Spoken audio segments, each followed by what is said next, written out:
அனைவருக்கும் வணக்கம். எதிர்நீச்சல் தொடர்கிறது சீரியலில் நாளைக்கு எபிசோடில் என்ன நடக்க போகுதுன்னு தான் இந்த வீடியோவில் பார்க்க போகிறோம். ஜனனியை பார்க்க வீட்டுக்கு வந்த மதிவதனி அங்கேயே ஆதிகுணசேகரனை சந்தித்து அனைவரையும் ஆச்சரியத்தில் ஆழ்த்துறாங்க. ஜாமீன் ரத்தாகும் அப்படின்ற பயத்தினால தன்னோட சொத்து சம்பந்தமான பொறுப்புகளை கதிர் மற்றும் ஞானத்திடம் கொடுத்திருந்தாரு குணசேகரன். இதனால வீட்டில் பதட்டம் நிலவுது. இந்த நிலைமையில ஞானம் தன்னோட பொண்ணை பார்க்க ஸ்கூலுக்கு கிளம்புறாரு. ரேணுகா அவரை தடுத்து நிறுத்துறாங்க. அதே நேரத்தில் வீட்டு கதவு திறக்கிற சத்தம் கேட்குது. வெளியே வந்து பார்த்தா மதிவதனி வந்திருக்கிறது தெரிய வருது.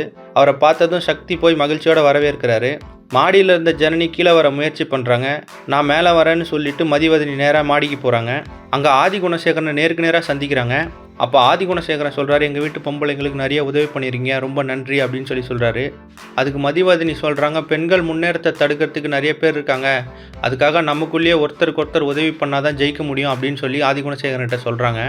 அதுக்கப்புறம் மதிவதனி போய் ஜனனி கிட்ட பேசுகிறாங்க. ஜனனி வீட்டில் நடந்ததெல்லாம் மதிவதனி கிட்ட சொல்கிறாங்க.